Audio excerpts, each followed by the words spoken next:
This question is also from JEE Mains 2026। ठीक है, ये वाले क्वेश्चन में हमको एक ट्राइंगल दिया हुआ है। ठीक है, तो हम एक ट्राइंगल बना लेते हैं। This triangle is ABC and this triangle is going to be an equilateral triangle.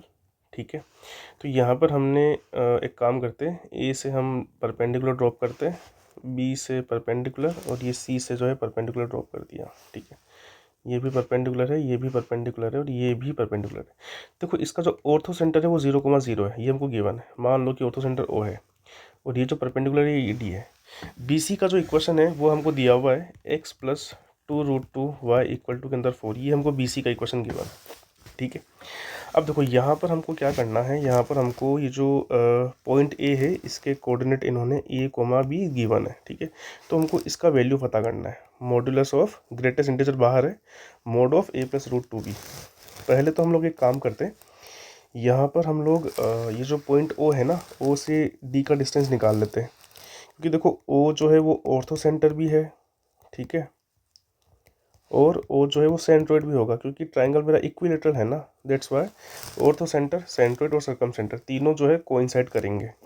अब आप लोग यहाँ पे देखो ध्यान से कि हमारे पास यहाँ पर देखो AO जो है वो परपेंडिकुलर होगा BC के ऊपर। ठीक है, तो यहाँ से हम लोग ये कह सकते हैं कि AO की जो स्लोप है जो कि B/A है, और BC की जो स्लोप है जो कि -1/2√2 है, इनका प्रोडक्ट -1 होगा। इसको अगर सिंप्लीफाई करेंगे तो ये हमारे पास आएगा B = में 2√2a। ठीक है, तो एक रिलेशन तो ये मिल गया A और B के अंदर।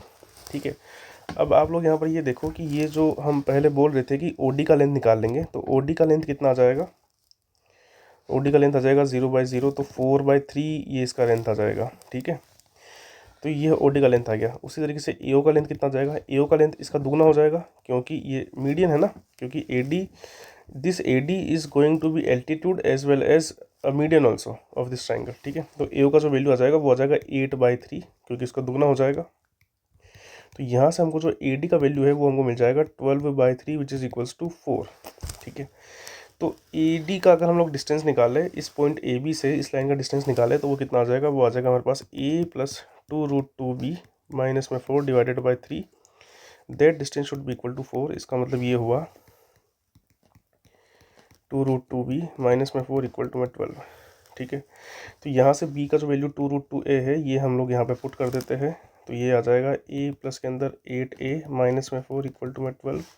तो यहाँ से ये हमको मिला है, ये आ जाएगा हमारे पास 9a - 4 = ±12। तो यहाँ से जो 9a का वैल्यू है वो आ गया हमारे पास, ये वैल्यू 16 भी हो सकता है और ये -8 भी हो सकता है। तो a का जो वैल्यू हुआ वो हमारे पास कितना आया, वो हमारे पास आया है 16/9, और आप लोग कह सकते हो -8/9। लेकिन यहाँ पर देखो हमको a का जो वैल्यू है वो 16/9 and that value is going to be in the first quadrant. देखो यहाँ पर ये जो BC है ना, ये BC जो लाइन है वो कुछ इस तरीके से है। ठीक है, और पॉइंट A जो है वो हमारा किस तरफ होना चाहिए। ठीक है, तो अगर हम ये देखें कि अगर A का वैल्यू अगर मैं पॉजिटिव ले लेता हूँ, इसका मतलब क्या है, इसका मतलब ये है कि हमारे पास पॉइंट A जो है वो फर्स्ट क्वाड्रेंट में हो जाएगा। ठीक है, लेकिन अगर पॉइंट A फर्स्ट क्वाड्रेंट में होता है तो इक्विलेटरल ट्राइंगल का ऑर्थो सेंटर ये तो हो ही नहीं सर, ये ओरिजिन हो ही नहीं पाएगा। ठीक है, इसका मतलब ये है कि ये A का जो वैल्यू है वो पॉजिटिव तो नहीं आने वाला, तो A का वैल्यू नेगेटिव ही आना चाहिए। A और B बेसिकली नेगेटिव ही होना चाहिए, so that we can get a vertex from a vertex here in the third quadrant. ठीक है, so that's why that point A should be in the third quadrant. ठीक है, तो A का value -8/9 आया, और B का वैल्यू हमारे पास कितना है, B हमारे पास है 2√2a। ठीक है, ये वाला यहाँ पे, तो यहाँ से हमको B का वैल्यू कितना आ जाएगा, A का वैल्यू हमारे पास -8/9 है, B का वैल्यू हो जाएगा 2√2, तो ये हो जाएगा 16√2 -/9। ठीक है, तो यहाँ पर अब हमको वैल्यू किसका निकालना है, mod ऑफ A + √2b। ठीक है, तो mod ऑफ A + में √2b, इसका वैल्यू हो जाएगा mod ऑफ -8/9 माइनस के अंदर 32/9 विच इज़ इक्वल्स टू 40/9। ठीक है, अब इसका ग्रेटेस्ट इंटीजर 40/9 का ग्रेटेस्ट इंटीजर कितना हो जाएगा हमारे पास, वो हो जाएगा 4। So the option 4 will be correct. Okay, so option 4 is the answer.